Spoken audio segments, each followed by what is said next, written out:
Hello and welcome to Seattle City Makers. I'm your host, Jon Scholes. Well, welcome to our latest episode. I'm joined by Charlie Foushee, who is the Executive Vice President and Regional Manager of Skanska USA Commercial Development.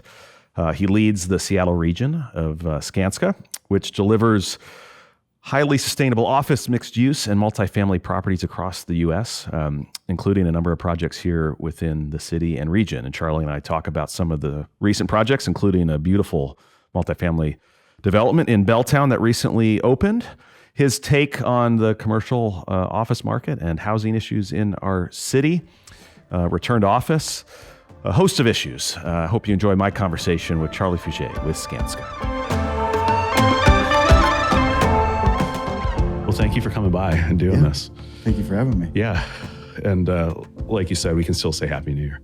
Absolutely. Yeah. These rules, I feel like through the end of January. If it's the first time you've seen somebody since the turn of the year, and it's still January. I've never heard of these rules. Just like I've never heard of an atmospheric river until about 3 years ago. All the new labels for weather. Yeah, I don't know why we have to have that. It was just called a lot of rain when I grew up around here. Or just normal, right? Yeah. Nobody said anything. You just kind of went December was wacky though. It was wet and windy. Yeah. And now we have this beautiful weather. I know. Yeah. It's pretty great though. I'll take the beautiful weather. I know. Yeah. Can't ski yet, but sort of. So I was looking at your bio, and congrats on 10 years, I think, this year, if I have the math right, at May, Skanska. Which is pretty wild. In May. Yeah. I've never been at a company for this long. So, but as you, and I think most can attest, time is totally distorted, right, with COVID. So it doesn't feel like 10 years, which is a great thing. Yeah. So it's a good place to be. And how'd you get into this? I know you were at Talon before, but how'd you get into the development world? Is that something you grew up saying, I want to get into development? Were there aspects of it that interested you, like the construction side or design side? How did it sort of, what was your path? Great question. So I grew up, my father was a general contractor in the area. So I describe my upbringing as kind of a dinner table education with construction. So I think that's where I learned about just kind of the built environment and real estate. And a large portion of his clientele were developers. And so he would just talk about, projects or this and how they came about. And their firm still. Foushee and Associates still very much, still going strong. My dad is no longer a part of it, but so that's kind of where I got the introduction to it. And were you on job sites and stuff like that, or was it mostly just sort of the every now and then I'd go to job sites, like when you were sick or something, or you had a day off, you'd go out to the job sites. I'd go to the job sites with them, but and then again, I just hear these things kind of just at the dinner table, and then when I was in college, like every idealistic, I think, college student, I really wanted to marry travel and business together. Yeah. So then I kind of went down this international business route, quickly realized that I need to learn another language and probably go get a master's. And I was not ready for that at the time. So kind of fell back a little bit on just kind of the family Rolodex, so to speak. I just started reaching out to people. I was a carpenter right out of school. Yeah. So carried the bags and swung a hammer on residential. Just single family homes for about a year while I looked for a job, because this was in 2007. So we all remember the market was just about to peak in that kind of career. And so I had done an intern when, I guess backing up a little bit, but when I was in college as well, my dad was like, hey, if you want to get into development, you need to go intern for a brokerage firm, property management firm, and a developer. If you can't just try to get the whole get the picture. Whole picture. Yeah. And so I had interned at the time for Pacific Real Estate Partners, PREP, which no longer around, was acquired by JLL, I believe. And then actually did an internship with Mike Hubbard over at Capstone one summer. I never did the property management route. Not just because kind of ran out of time, so to speak. But anyways, is that the advice you'd give totally aspiring developers 100% today? Yeah, go do internships in different types of businesses associated with development. Yeah, absolutely. Because there's so many aspects of real estate, like most professions, right, or most industries. So I immediately, going through his internships, really wanted to be on the owner side and the developer side, and so, I guess so was looking for a job, just was talking to everybody. Took me a year to find a gig, but just kind of went knocking on doors, more or less, and ended up knocking on Joe Blattner's door at Tarragon, who then put me in touch with Murphy McCullough, who now actually is the CEO of Commercial Development US for Skanska. Yeah. So it's just kind of and in between I was at Talon working for Bill Pollard and Jim Neal. So working at Tarragon was wonderful because I kind of got to see industrial, residential, lifestyle center side of it. And then I really wanted to learn how to do redevelopment. Just figuring, you're going to run out of land at some point, was intrigued by kind of the more urban environment. So then went to Talon and did those kinds of projects. And then when I was there, really was like, I want to go back to kind of, building, buildings, but in an urban environment. And then went to work. So Murph and I always stayed in contact. And so there was an opportunity with him and Lisa Picard over at Skanska, and took that job, almost 10 years ago. So, and it's been awesome ever since. It's been quite a ride. And Skanska is such a unique player with, a global company, has done a lot in this market, but design, build, ownership across the world.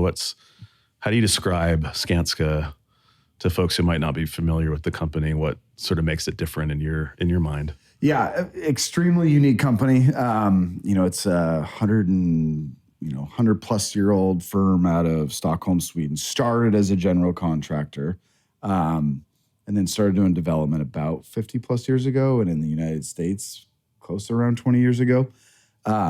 But what makes Skanska so powerful is kind of like what you said. We have our own general contracting firm or business unit, and then a development unit. But then on top of that, we fund most of our developments, off of our own balance sheet. So we don't take debt on our projects. And so that,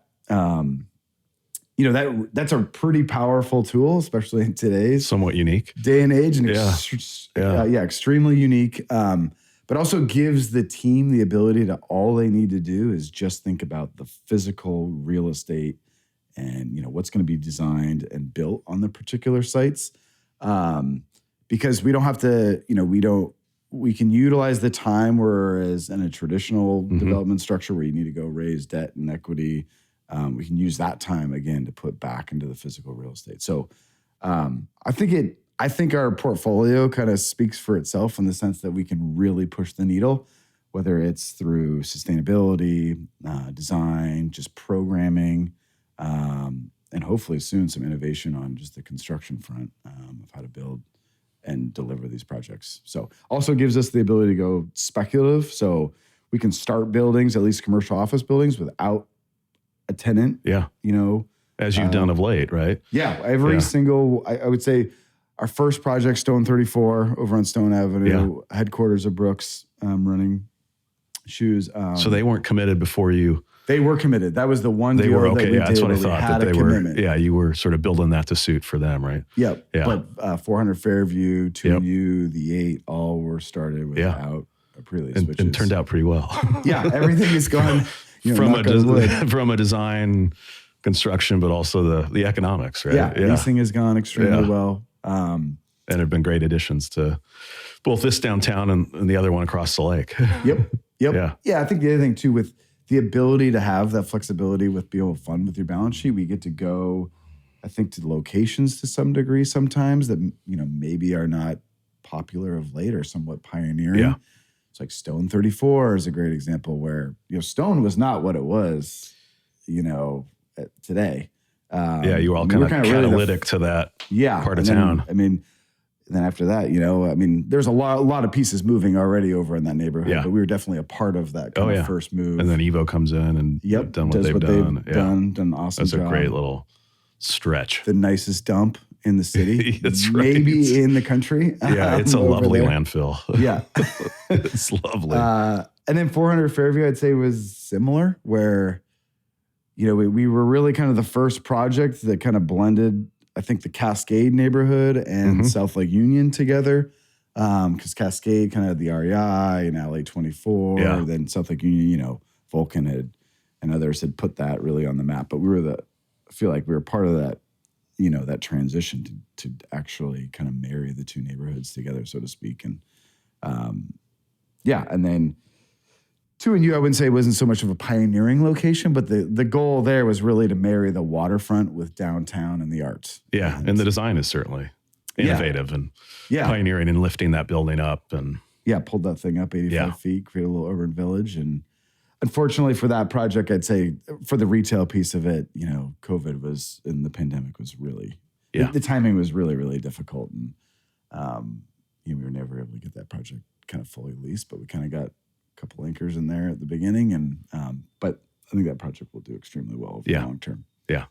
So, and then your latest downtown, multifamily residential, the K, up in Belltown on 4th, and it was great to get through that with you sometime towards the end of last year. How did that project come to be? What makes it unique? And then, I keep getting asked this question as we celebrate all this new multifamily construction downtown from folks. Is it filling up? Are these things leasing up? And so give us a story too on just leasing and demand and how you're pacing there. But what was the vision around that? And how do you sort of see it as a unique residential project in the downtown market? Yeah, I think when we originally purchased K, Belltown at that particular time was going through a little bit of transition in and of itself.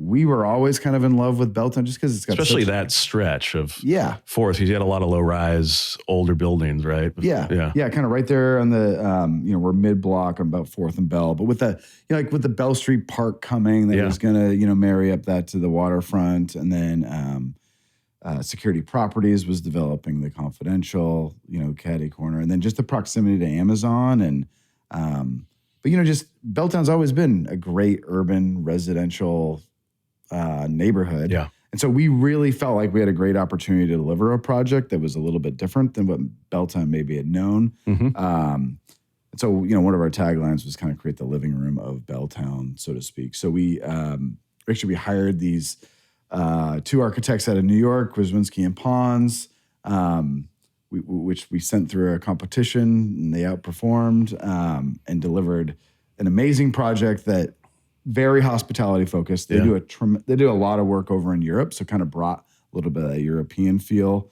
back to Seattle. I think what's also interesting, both about the K and just other projects that we've developed, is we oftentimes have hired outside architects, and I think it's really good and healthy to get those perspectives from outside Seattle as a part of our built environment, because they're just not ingrained in it like you and I are in a day-to-day, so they see it differently. So folks outside of the city, recognizing that we've got some great local talent here. Yeah. Both in commercial and residential. And I think you're that bringing some new eyes to the city. Exactly. New fresh ideas. And so with K as well, part of the impetus was, I know I've heard you talk about it a lot, and I know you're a strong proponent, but we need more family units in downtown Seattle. And so we did the third floor of that building are all 3-bedroom family units.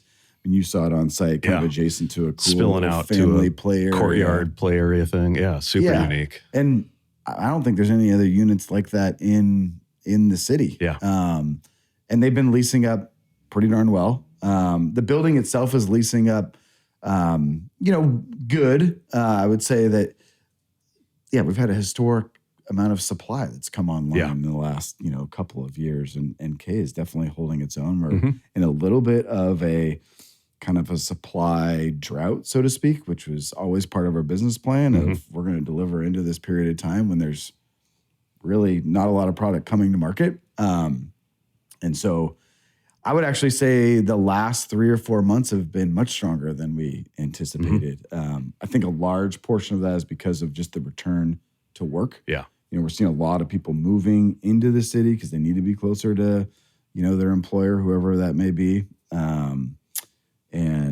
Or people, quite frankly, the city is becoming, in a lot of aspects, more attractive place to live. I mean, it's harder to buy a single family house in Seattle than it ever not has making been. A lot more of those. Yeah, exactly. Yeah. Exactly. So, we're extremely happy with the way that building came out, the design.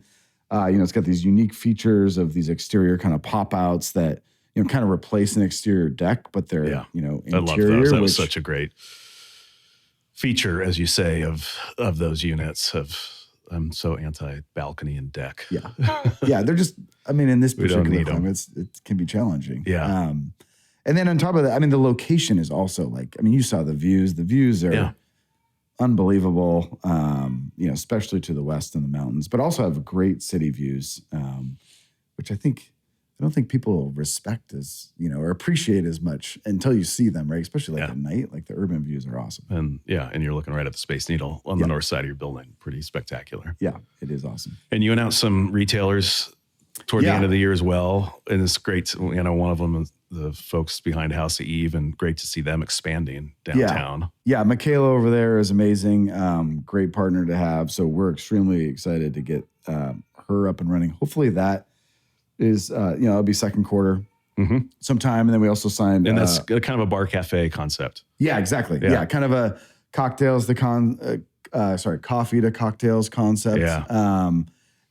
And hopefully it's kind of the neighborhood, joint, so to speak, for everybody who lives in that neighborhood, where if they want to come and have a drink after dinner or come grab a cup of coffee in the morning, would be, that's really kind of her business plan. And then on top of that, then we have Body Rock. So this is their first location in Seattle, and they, Pilates studio, which is great as a part of the kind of the health. Go work off your coffee, pastry, and cocktail next door. Exactly. Get a little stretching in. Yeah. And also just part of the health and wellness package, of the building in the neighborhood, which will be great. So, we're excited to have the retail, fully leased up before, this project is less than a year old, which is awesome.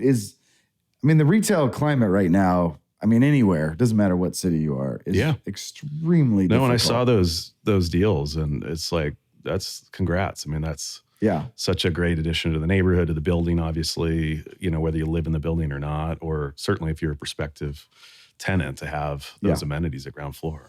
It's not easy right now. No, it really isn't. And that's also, I think, a little bit of the secret sauce that we have at Skanska is we put so much time and effort and thought into that ground floor. I think it's evident through all of our projects, but it's just, that is where the public and the pedestrians and the community and neighborhood, that's how they interact with the built environment. It's not, you want to make these buildings beautiful, don't get me wrong, but people are going to remember, the retailers in the building more than they're going to remember the building. First 15 feet. Yeah. Yeah, we did a trip over the holidays to Paris and Amsterdam, and that just was a great reminder. So much of Paris above ground above the first 15 feet looks a lot the same, because it was rebuilt over a period of the same period. And you really just notice what's at the ground floor, which is great. Totally. Yeah. You remember the cafe that you went to? Yeah. And 400 Fairview, unfortunately with the news of MBAR, but most people don't know 400 Fairview, but if you say, the building with MBAR, they're like, oh yeah, that building, of course, I know that. Yeah. Or Bar Harbor at the ground floor, so. How do you all approach the design of retail spaces today, particularly in the U.S., in markets like Seattle, differently than maybe 5-10 years ago? And especially if you don't have a tenant signed on, how are you kind of approaching the space? Everybody says we shouldn't be developing these huge spaces. They need to be smaller. Does it change how you, the current retail market and kind of coming out of the pandemic, does it change how you're thinking of those spaces? Yeah, no question. I think the trend for sure for us has been less retail space, or overall. Yeah. But at the same time, if you also look at the project, I said just right-sized retail, I think that is a huge challenge for cities right now, because the way the zoning works is they just want to retail at the ground floor, just which I think is great. But at the same time, it's in not certain areas, right? It's also not practical. Yeah. I get why you want active uses, but an active use could also be through, an architecture. You want bodies and humans in that space to make it interesting. Yeah. Or a brownstone, a walk up, right? It's just the retail environment right now is not healthy enough to put retail in every single one of these. We just got too much of it in this country as far as space to people. Yeah. I'd also say the way we look at retail is how it interacts with the building, both from the outside and the inside. So if you look at, I'd say most of our projects, you can interact with that retail, whether you're within the building or whether you're just on the sidewalk and walking just, directly off the sidewalk. Is that true for these two new spaces at K too? Or K is, exactly. Yeah. So Eva is actually, the idea is that you can walk in either right off the sidewalk or you can walk in through K's lobby. Yeah. And the idea is to utilize that lobby space, a portion of it, as a seating area, a place that you want to be and you want to hang out and it's comfortable. So that's where you kind of get that hospitality vibe of much more of a hotel experience of food and beverage spilling in versus these isolated retail spaces that are just oriented toward the street. Yeah, and I think it's also, it's a strategy shift for us because the tenant doesn't necessarily, that space is utilized by the project, not by just the tenant. So the tenant doesn't necessarily have to pay for that space, so to speak. And so it's this. But they can benefit from it. Yeah. Right. So it's kind of like this unique blend of how to help the retailer out as well. It's a win-win proposition, quite frankly, that's the way we see it for both. Then you create a vibe in the residential building lobby where people can mix and mingle and meet, and neighbors can meet neighbors. And it's the funniest thing of living downtown sometimes that I didn't expect when we've been downtown for 13 or so years is unless you are intentional about connecting with your neighbors, you can go months and live on the same floor with, totally. 6 other families or couples or singles and never see them. Yeah. Yeah, it's a great point. Is that trying to create areas of collision more or less, good collision, conversation. And you're not out mowing the lawn and then waving at your neighbor over the fence, and you're not out dragging the garbage to the end of the driveway. You're not out painting or putting the Christmas lights. So all those activities that connect people in a single family environment. Yeah. And create like social opportunities, they don't exist in the urban form in the same way. Yeah, they're just harder to I wouldn't have it any other way. I don't need to watch my neighbors drag their garbage to the end of the road, but finding places like that in a building to connect and being intentional about how they're designed is important. Yeah, it's all about that experience, 100%. Yeah. On the office side, as well as the resi side, all we think about is attraction and retention. Yeah. We want folks to come in and then we want them to stay. Whether that's an office tenant who's, attracting and retaining employees, or it's residences where you want them to find a home and be there for, very long. Who likes moving? Yeah, it's awful. Right? Yeah. Do you think the bar is higher as far as what people expect as far as quality design in a residential hospitality office environment, kind of like as we've made our way out of this period where everybody sort of spread themselves out and weren't together, and to get them back in an urban place? Yeah, I do, for sure. I think you've probably heard of like just the amenity race that goes on in the residential world. That is very, very real. And it's incredible how, just savvy and smart, a residential renter is. I get it, right? There's just so many more aspects to think about than they feel like they're in the catbird seat to a degree with a lot of supply, and they can be choosy on where they want to be. Totally. And then I think on the commercial side of things, there's no question it has been elevated, and that is because of kind of just the attraction and retention of talent, amongst the employers and getting people now. That was before the pandemic. Then the pandemic really, just put that trend on a rocket ship. And now everybody's trying to get people back to the office. And so, we have a number of potential tenants that we've spoken with where they haven't had an office in 5 years and they need a new environment, to work from. They need to attract people back. I think that's been a huge success of the 8 has been people walk in and they immediately, just understand, what this new workplace looks like, where, we created something similar to like we were just describing on the K, where, you have retail and the lobby kind of mesh together, where you could quite frankly hang out all day long if you wanted to. Never make your way to the office. You never could. Yeah. And I think that's a piece of it, right? Is creating spaces within the building to work other than just the desk or your desk. And let the record reflect we're letting you talk about an office building in downtown Bellevue. Bellevue, yes. Only because it is so gorgeous, and I have been in there. Yeah, it is a beautiful, beautiful product. Yeah, it's probably maybe one of my favorites for sure. It's hard to say, right? You don't have your favorite child either, right? Yeah. And remind me who took most of that space. I cannot confirm the tenant who took most of that space, but it's 70%. It's 82% leased. Yeah. There's two different tenants within that building. Yeah. Gotcha.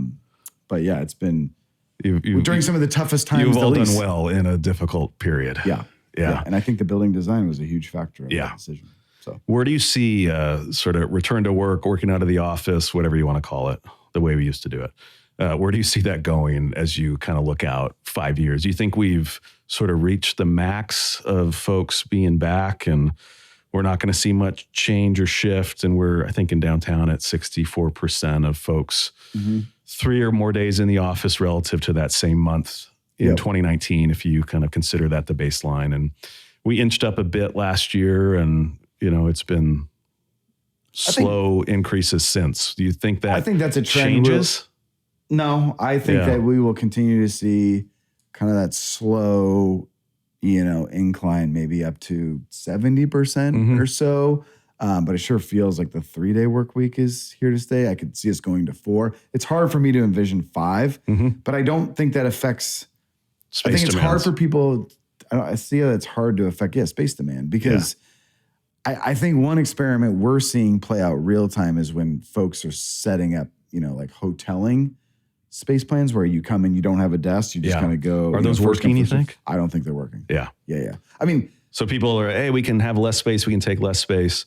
Yeah, but we can get more people in here because everybody's coming in at different times. Yeah, so same head count, less space, less cost, but. Yeah, I don't think that works. I mean, if I think about if I were an employee, and I was needing to come back to the office, like you would want to make sure you had a place to sit every single day and you weren't moving around or carrying around whatever necessary supplies. Yeah, instead of coming needed. to the desk Stan worked at yesterday and he spilled his coffee and exactly. Or you didn't get the seat that you like versus what you had before.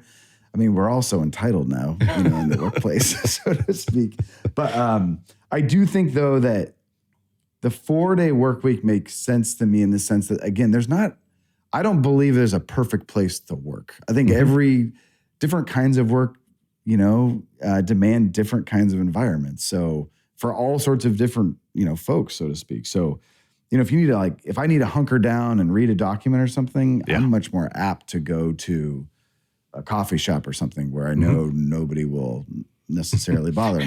Whether in the office, it's loud and there's lots of people, but none of them are going to interrupt you. Right. But the office is great for collaboration. Yeah. And that's where you do all your team meetings and, exactly. Collaborate or meet with folks, so to speak. Yeah, I think that's a good way to look at it. There's not a perfect place to do work. This conversation has been so binary. It's like remote versus in the office, like for the last 5 years or whatever. And I think that's how, to the earlier point, I think that's why you've seen office buildings have to flex. At least we believe why they need to flex is the needs are changing a lot quicker than they ever have in commercial space, no question. And to that matter, even in residential space. So like at K, on the second floor, we have a great, co-working space, so to speak, where people can go down and work. So they don't need to feel like they need to work within their apartment, so to speak. They can get out of their house, but not necessarily go to, the office. Yeah, that was interesting to see because it's not just sort of tables and chairs strewn about in kind of a generic residential amenity space. I mean, you have kind of dedicated rooms for people taking Zoom calls. And it was interesting to see in that design. Yeah, absolutely. So I think it's just a unique part of that offering for sure, to get people out. Yeah, see, the flexibility and variety. I think it's the name of the game. Yeah, seem to be important to great work, great teams, great cultures, great organizations. And I think probably things that most people can sign up for. There's probably a lot of people that want to continue to work 3-4 days a week from home. But if you can sell it with flexibility and variety. Yeah. And it's funny. I think the more and more people you talk to these days, I honestly, I can't remember in the last 3 or 4 months, I spoke with somebody who was real pumped about working at home. Yeah. They're all like, I got to get out of here. Like or they just need that variety. Yeah. I find it bizarre. Yeah. But like I don't care. To each their own. 100%. But I mean, everybody's, I think, office remodels at home are getting tired, so they need to go see a different built environment or coffee shop to work from. Yeah. And if you're a young person entering the workforce and you are indexing to working from home, you're making a terrible mistake. Yeah. But yeah, I think it's a challenge for sure. To each their own. For sure. So what's next for all of you as you kind of look ahead, and we're still in somewhat of a kind of a goofy market? Super goofy. Although I would say like the at least in the commercial space, the difference between Seattle and Bellevue is at the largest, delta I've ever seen in my short career. When it comes to job growth. Yeah, just in demand. And demand, yeah. And where the deals are going. These are things I continue to remind our friends at City Hall about. I think we haven't seen this trend for 20 years of the suburbs kicking our butt. Yeah, it's pretty wild. And kudos to them. I mean, they've done great things to be attractive in the ways they have to job growth. Yeah. So we're focused right now. Our next project is called Bevel. Mm-hmm. It's a 200,000 square foot office building over in Bellevue, right next to the 8. Our goal is for it to be the first high-rise mass timber office building. Yeah. So the codes have all kind of been updated. How many stories? It's 12 stories. Yeah. Yeah. So we think it's a very unique offering in the sense of there's not a lot of 200,000 square foot Class A office buildings in Bellevue. Right? Boutique-y. They're more, they're of the 8 size, 500,000 square feet. Yeah. And so, we're extremely excited, especially with how robust that market has become of recent, which is great. But we continue. I mean, we still view ourselves very much as ambassadors of Seattle. Yeah. I mean, we're actively looking for new sites in Seattle. I would say, albeit they're all smaller than maybe what we've done before in the past, but that's a byproduct of just the market which we're in. So, but we're looking at residential, office, hospitality projects in Seattle at the moment. I would say all in like really unique and locations that if I were to tell you, you'd just be like, oh yeah, that's a unreal site, and you're starting to see things loosen up in Seattle for sure, both from a transactional standpoint, and there are glimmers of hope for sure on the office leasing side, just not at the. I mean, we have historic vacancy right now. A lot of space to fill. Yeah. It's no doubt, but the Class A space is hung in there, but there's still a lot of good space available. Like so. I hope that we can get some of these, things on the street just, taken care of, so to speak, so that people can, start doing business in Seattle again. Yeah. There's a recent report I just read where it was like, for somebody to choose between Seattle and Bellevue, if you chose Seattle to set up an office, you're going to spend $20 to $30 more a square foot just by virtue of the business tax climate in Seattle. And which is, that's the B&O tax, that's payroll head expense. Tax. Yeah. Yeah. So that delta on the rent, Bellevue's got still a lot of headroom. Yeah, exactly. And And the other part is just, I mean, we all know it is just the public safety component. Yeah. I mean, we've heard a number of clients that are not necessarily moving to Bellevue, but are looking to expand in Bellevue rather than expand in Seattle because of that. And I just read a crazy stat that Seattle was like the fourth worst in terms of crimes within the top 30 major U.S. cities, which I couldn't believe that. That one's hard to believe. Yeah. So our numbers are way down, sense. But that's what I was going to say. Our trajectory is down. I saw that recently, right, in the Seattle Times. Were you watching Fox News again? No. Could have been.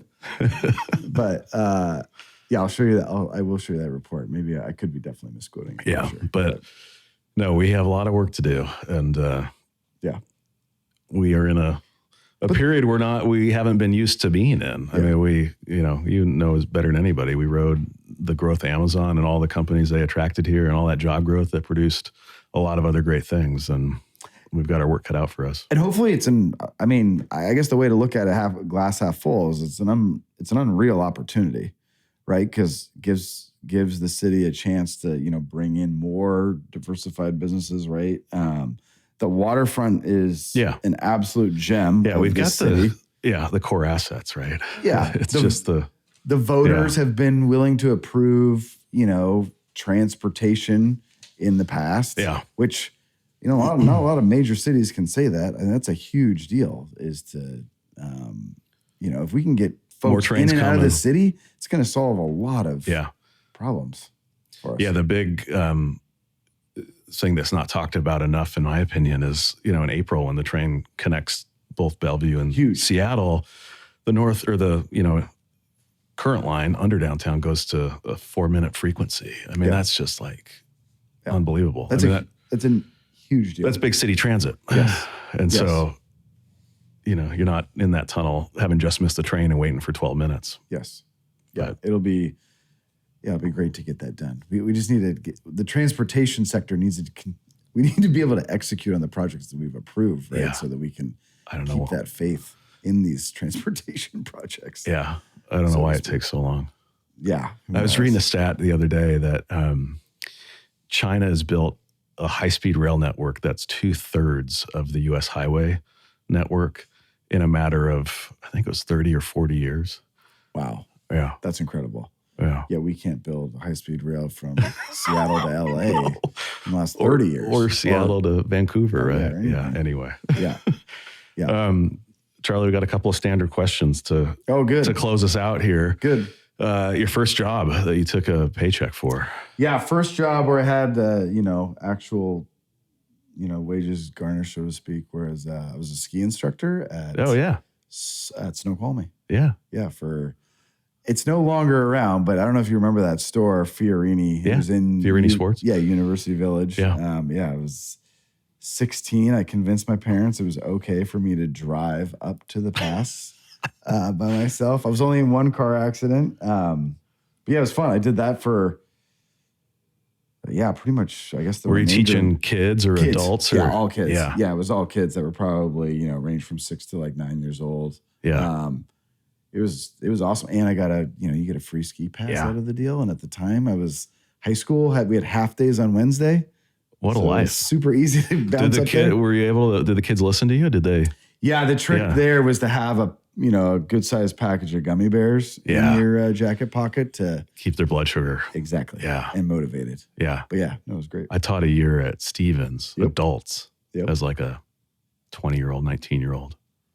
But that was a different experience. That was. Yeah. That was hard. Yeah, it was hard. At least when kids fall, you don't have to worry about too much that they're going to be hurt, right? Because they're elastic, so to speak. Yeah, these people weren't. Yeah. I bet that I don't know if they got any better under my watch, but anyway. They got reps at least. Yeah, exactly. The training to become an instructor totally changed how I skied. Oh, Did really? it affect, what was it? What's the acronym, PSIA or PS, whatever. Yeah, I didn't. I just remember. I had this really influential instructor of the instructors. Yeah.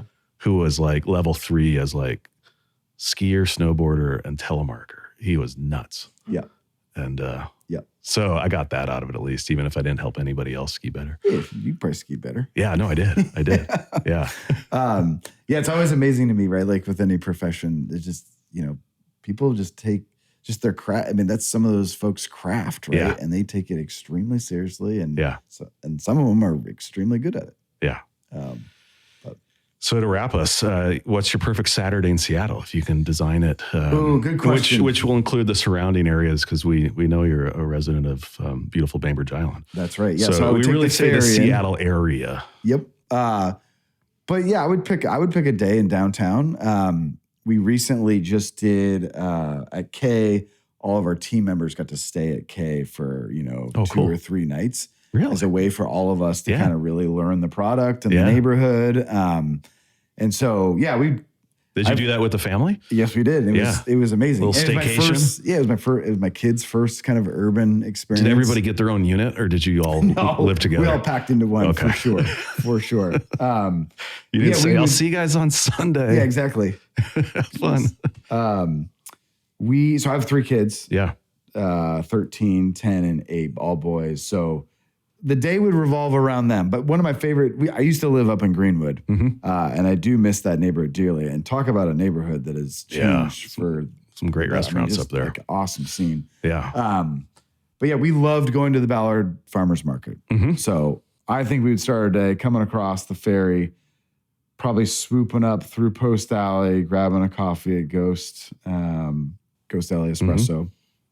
And then, going over Ballard Farmers Market on a Sunday. I guess I'm changing the rules a little bit to a Sunday right into Saturday, but weekend day. Yeah. And then we'd probably stop and see our friends over at Sabine over there, who is also going to go over and have a location at the 8, which we're excited about. And then my kids love to skateboard. So we'd probably go check out like I think it's called the All Together Skate Park that's at the Evo kind of headquarters there. And then, Seattle Center Skate Park, check that out. Maybe stop by the Fremont Brewery, which is always super fun and wonderful because if it's a nice day. And then the other place we love to go to is Aqua Verde. Oh, yeah. And then, take a night or an afternoon kayak, kind of around South Lake Union and then head on back and hit the waterfront maybe on the way back just to walk through and then on back home. Well, that sounds all right. Yeah. Yeah, it's actually funny. We, as you would imagine, being a global company, we get a lot of visitors from outside of Seattle. Yeah. So I literally have that day as I described it in like a Google Maps that we just send to visitors. Go do this. Because they're always looking for cool stuff to do. So it's like, here you go. Like, have at it. And, that day is, my kids love to ride those scooters and bikes around. So Lime. You don't need a car. Yeah, Lime scooters and bikes. So you don't need a car. Yeah. That's great. Rip on the Burt Gilman. And you got all 3 of them skiing, huh? All 3 are skiing. Yeah. Were you the initial instructor? Absolutely not. Yeah, I learned. That was the one lesson I think I did learn as a ski instructor is not to teach your kids. Yeah, or your girlfriend. Yeah, exactly. Yeah. Yeah, they just listen better to other people. But yeah, we've finally gotten past that hurdle where everybody can get their ski equipment on by themselves. They can get no one's dropping gloves off the chairlift. Exactly. Yeah. And they can pretty much all 3 of them, to their credit, can all ski pretty much anywhere. Yeah. Which is awesome. So it's obviously opened up the world for us from a nothing better than skiing with your kids. Yeah. Yeah, we viewed skiing in our household kind of like swimming. Like, let's just get you to be adequate as fast as we possibly can so we don't got to worry about it and also be able to go. It's such an investment, certainly financially, but emotionally. Yeah. 100%. But also what makes Seattle so wonderful, right? Like you can be in a mountain in 45 minutes. Yeah. I mean, that's part of the reason we've never left. I tell all young parents that are skiers with young kids, just do it. You got to do like 2 or 3 years, get them up there and then get them used to the cold. Yeah. Yep. Get their muscle. And they won't want to do it, but just do it. Yeah. Because skiing is not, from telling your story earlier, but skiing is not a sport you want to learn later in life if you can avoid it. No. Right? Like, no thanks. It looks painful. Yeah. To say the least. So well, thanks for making time for this. You truly are a city maker in our great downtown and our friends across the lake and certainly Skanska around the world. And do you ever get back to Stockholm, to the global headquarters? I go probably at least once a year. Yeah. Go over at least a year. I've just been there once, but when I was there, I really felt that the city, it reminded me a lot of Seattle. Yes. Do you find? Absolutely. Yeah. I think a large part of that is, and also like with Copenhagen as well. Yeah. Where we're present. I think it's the water. It's the water in the city. Yeah. And how you see the ferries and ferries and a bridges similar scale and population size. And it's a great, very walkable. It's a great place. So. Yeah, it is. Yep. So thanks again. We're going to invite you to our end of season podcast dinner a year or so from now. Thanks for helping us kick off our 5th season and for what you do for our city and beyond. And congrats on your leadership journey from being inspired through your dad in general contracting to picking your path and the impact you're having in the community here. Yeah. Awesome. Thanks for having me. Well, hope you enjoyed my conversation with Charlie. Appreciate him Coming on Seattle City Makers, he's a true city maker. Skanska has just done some great projects in our city. Grateful for their investment, and the K over in Belltown is certainly one of them. A gorgeous apartment tower. Well, I want to close out with a recommendation on something to check out in downtown, and I want to lift up the new coffee shop on the Overlook Walk that was just recently open. Boona opened its doors in early February, and congratulations to the owner, Efron there. A great new addition to the Waterfront Park project. It's just on the back side of the Pike Place Market, so now you got a place to grab coffee and a treat, and have a seat in their great outdoor seating, and enjoy one of the best views around up there on the Overlook Walk. So go check out Boona Coffee at the waterfront. Well, thanks everybody for joining us on this episode of Seattle City Makers, presented by the Downtown Seattle Association, with support from James Cito and production by Thread Theory.